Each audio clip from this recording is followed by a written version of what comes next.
কোরআন তেলাওয়াত করলে শান্তি অবতীর্ণ হয়, রহমত অবতীর্ণ হয়, ফেরেশতারা চারদিক দিয়ে ঘিরে নেন। আল্লাহ পাক চর্চা করেন ফেরেশতাদের মাঝে। এর থেকে বোঝা গেল একত্রিত হয়ে কোরআন তেলাওয়াত করে এটা নাজায়েজ না, এটা বিদআত না, বরং এটা হলো সওয়াবের কাজ, এটা হলো শান্তি অবতীর্ণ করার কাজ, এটা হলো রহমত পাওয়ার কাজ। আল্লাহ পাককে সন্তুষ্ট করেন। এজন্য অবশ্যই একত্রিত হয়ে কোরআন তেলাওয়াত করবেন, কিন্তু একত্রিত হয়ে কোরআন তেলাওয়াত করার সময় খেয়াল রাখতে হবে সবাই যেন আস্তে আস্তে তেলাওয়াত করে, জোরে জোরে উচ্চ স্বরে না। একত্রিত হয়ে কোরআন তেলাওয়াত করলে উচ্চ স্বরে সবাই তেলাওয়াত করে, এটা হলো হারাম। কোরআন যখন তেলাওয়াত করা হবে তো সুরবর করা হলো ফরজ, এজন্য সবাই আস্তে আস্তে তেলাওয়াত করলে সবাই নেকি পাবে। অনেক সময় বলে যে জোরে জোরে তেলাওয়াত করেন যেন বেশি আওয়াজ হয়, মোহাম্মদ বেশি অবতরণ হয়, এখানে হয়তো মশলা যাবে না, কারণ আস্তে আস্তে তেলাওয়াত করতে হবে। একাধিক লোক থাকলে এটাই হলো শরীয়তের নিয়ম, এটাই হলো ফতোয়া। এই জন্য একত্রিত হলে আস্তে আস্তে তেলাওয়াত করতে হবে, জোরে তেলাওয়াত করা যাবে না। তো এই কোরআন তেলাওয়াত করা, আচ্ছা এই কোরআন তেলাওয়াত করা নিয়ে আজকাল মানুষের অনেক সমস্যা। মাইয়াত যখন হয়ে যায়, মাইয়াতের সামনে আপনাদের দিকে কোরআন তেলাওয়াত করা হয়, হ্যাঁ মাইয়াতের সামনে কোরআন তেলাওয়াত করা হয় কি হয় না? কোরআন তেলাওয়াত করা হয়। এবার এই বিষয়টি যদি আপনি জানতে চান ইউটিউবে গিয়ে, তো আজকালকার নামধারী শেখ বলবে যে মৃত ব্যক্তির সামনে কোরআন তেলাওয়াত করা হলো না যায়, মৃত ব্যক্তির সামনে কোরআন তেলাওয়াত করা বিদআত, এই কথা আপনাকে বলা হবে। বলছে অনেক লোক, কিন্তু হাদিস শরীফের মধ্যে নবী আলাইহিস সালাতু ওয়াস সালাম কি বলেছে? নবী সাল্লাল্লাহু আলাইহি ওয়াসাল্লাম পবিত্র হাদিস শরীফ শারহুস সুদূর বিশ্ববিখ্যাত হাদিসের কিতাব ইমাম সুয়ুতী রাহমাতুল্লাহি তাআলা আলাইহি সংকলন করেছেন। তিনি এই বিশ্ববিখ্যাত হাদিসের কিতাব শারহুস সুদূর পেজ নম্বর 304 এর মধ্যে, পেজ নম্বর 304 এর মধ্যে একটি হাদিস নিয়ে এসেছেন। হাদিসটি কি? আন মাকিল ইবনে ইয়াসার قال قال رسول الله صلى الله عليه وسلم اقرأوا سورة ياسين على موتاكم।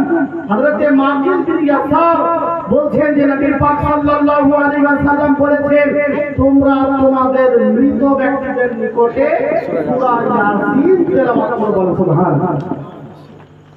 নবী পাক বলছেন যে মৃত ব্যক্তিদের নিকটে সূরা ইয়াসিন তেলাওয়াত করো, কিন্তু আজকালকার কিছু ভণ্ড শেখ বলছে মৃত ব্যক্তির সামনে কোরআন তেলাওয়াত করা হলো বিদআত। নবী পাকের বিরুদ্ধে কথা।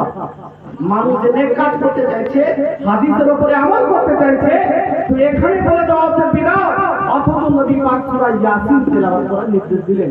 তো মৃত ব্যক্তির সামনে কোরআন তেলাওয়াত করা এটা বিদআত নয়, এটা হলো জায়েজ কাজ, বৈধ কাজ, সওয়াবের কাজ, বরং নবী পাক সাল্লাল্লাহু আলাইহি ওয়াসাল্লাম এর নির্দেশ দিয়েছেন।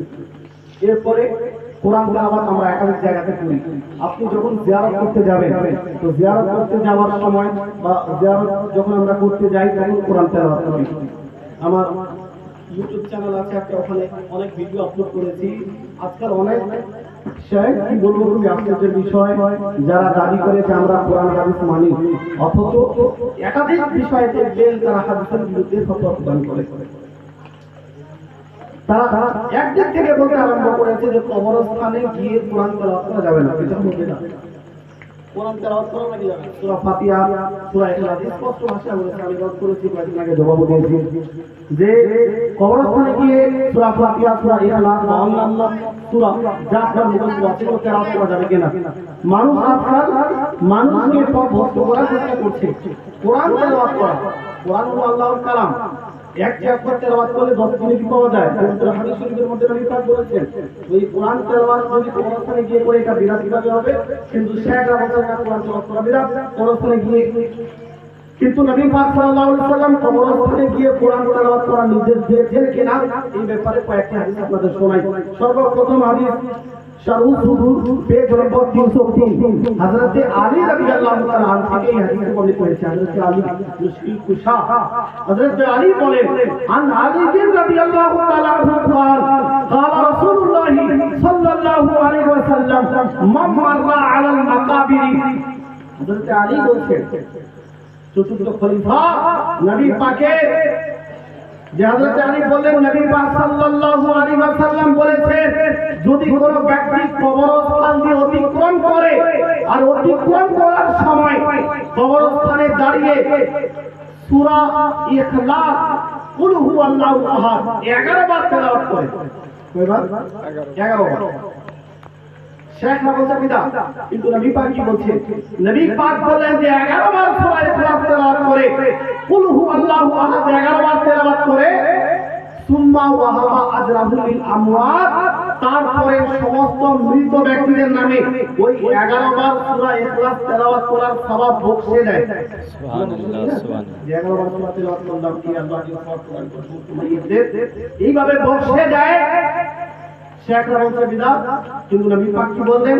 নবী পাক বললেন উতিয়া মিনাল আজরি বিআদাদিল আমওয়াত, কবরস্থানে যত মৃত ব্যক্তি আছে সবাইকে তো নেকি দেওয়া হবে, তার সাথে সাথে যে ব্যক্তি সূরা ইখলাস তেলাওয়াত করেছে তাকেও তাদের সংখ্যা অনুযায়ী সওয়াব দেওয়া হবে।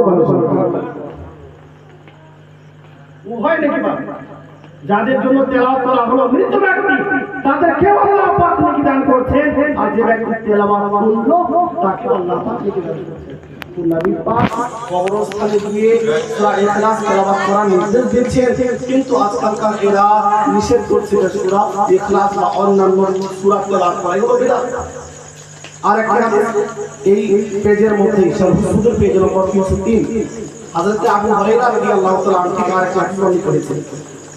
হযরত আবু হুরায়রা রাদিয়াল্লাহু তাআলা আনহু বলেন, নবী পাক সাল্লাল্লাহু আলাইহি ওয়াসাল্লাম বলেছেন, মান দাখালাল মাকাবিরা, যে ব্যক্তি কবরস্থানে প্রবেশ করলো, ফাকারা ফাতিহাতুল কিতাব, সূরা ফাতিহা তেলাওয়াত করলো, ওয়া আলহাকুম মুত্তাকাসির, এই সূরা তেলাওয়াত করলো, তারপরে সূরা ইয়াসিন তেলাওয়াত করলো, তারপরে কি বললো? সুম্মা কালা, তারপরে হাত উত্তোলন করে দোয়া করলো, আল্লাহুম্মা ইন্নী জাআলতু মা কারাতু মিন কালামিকা লিআহলিল মাকাবিরি মিনাল মুমিনিনা ওয়াল মুমিনাত, হে আল্লাহ, আমি তোমার কালাম পবিত্র কোরআন থেকে যা কিছু তেলাওয়াত করলাম এর সওয়াব আমি লিল মুমিনিনা ওয়াল মুমিনাত, সমস্ত মৃত ব্যক্তি যারা পুরুষ অথবা মহিলা, সমস্ত পুরুষ মুসলমান মহিলা মুসলমানদের নামে বসে দিলাম। তো এটা কি? শেখরা বলছে বিদআত, কিন্তু নবী পাক বললেন যে কানু শুফা লাহু ইয়াউমাল কিয়ামাহ, এটা এত বড় নেক কাজ, এত বড় সওয়াবের কাজ যে যত মৃত ব্যক্তি আছে সবাইকে আল্লাহ পাক নেকি দান করবেন। আর এর পরিবর্তে কিয়ামতের দিনে এই সমস্ত মাইয়া ওই তেলাওয়াতকারীর জন্য আল্লাহর দরবারে সুপারিশ করবেন। বলেন সুবহানাল্লাহ। সুপারিশ করবেন। নবী পাক বলছেন কেন? এই জন্য যে মৃত ব্যক্তিরা বুঝতে পারছে যে এই যে সূরা ফাতিহা তেলাওয়াত করা হয়েছে, সূরা ইয়াসিন তেলাওয়াত করা হয়েছে বা অন্যান্য সূরা তেলাওয়াত করা হয়েছে, এই সূরা তেলাওয়াত করার কারণে আমরা কবরে নেকি পেয়েছি, আল্লাহ পাক আমাদেরকে নেকি দান করেছেন। যেহেতু এই ব্যক্তির কারণে, এই ইমামের কারণে বা এই আমার ছেলে বা যে কোনো লোক যে তেলাওয়াত করেছে গিয়ে কবরস্থানে, এই ব্যক্তির কারণে যেহেতু আমরা উপকৃত হয়েছি, এই জন্য যদি এই লোকটি গুনাহগার থাকে কিয়ামতের দিনে, কাল হাসরের দিনে আল্লাহ পাক এই লোকটিকে ক্ষমা করাতেই হবে। তো নবী পাক সাল্লাল্লাহু আলাইহি সাল্লাম বলছেন যে এটা হলো সওয়াবের কাজ, বৈধ কাজ, ভালো কাজ। এজন্য কবরস্থানে আপনি একাকিও যান। আমরা কি করি? 4 ওরে গেলাম ইমাম সাহেবকে নিয়ে, 40 ইমাম সাহেবকে নিয়ে, 62 ইমাম সাহেবকে নিয়ে, একাকি আমরা কবরস্থানে যাই না। অধিকাংশ মানুষ আমরা যাই না। 4 ওরে চলে গেলাম, 40 করে দিলাম, 62। নবী পাক সাল্লাল্লাহু আলাইহি সাল্লাম তো বলেছেন যে প্রত্যেক শুক্রবার করে তোমরা নিজের পিতামাতার কবর জিয়ারত করতে যাও। নবী আলাইহিস সালাম বলেন, মান যারা কবরা আবওয়াইহি ইয়াউমাল জুমআতি কুতিবা লাহু বিররা, যে ব্যক্তি প্রত্যেক শুক্রবারে নিজের পিতামাতার কবর জিয়ারত করে আল্লাহ পাক ওই ব্যক্তিকে নেক বান্দা হিসেবে গ্রহণ করে নেবেন। সুবহানাল্লাহ। আমরা বলি যে আমরা জিয়ারত করতে জানি না, জিয়ারত কিভাবে করতে হয়, কি করতে হবে জানি না। আপনি যা জানেন তাই আপনি পাঠ করুন। নবী পাক তো সূরা ইখলাস পর্যন্ত বললেন যে যদি কেউ সূরা ইখলাস কুল হুয়াল্লাহু আহাদ জানে, এটা তো অধিকাংশ মুসলিম মুখস্থ আছে, ছোট্ট একটি সূরা, এটাও যদি আপনার জানা থাকে আপনি জান পাঠ করুন। আর পাঠ করার পরে আপনি নিজের ভাষায় দোয়া করুন। বাংলা ভাষা জানেন না তো মাতৃভাষায় জানেন, আপনি দোয়া করুন। আপনি বাংলা ভাষা জানেন না, আরবি জানেন না, আপনার ভাষা আল্লাহর দরবারে এটা ভাষা নিয়ে কোনো যায় আসে না। আল্লাহ পাক আরবি ভাষাতে দোয়া করেন, বাংলা ভাষা করবেন না, এমন বিষয় না।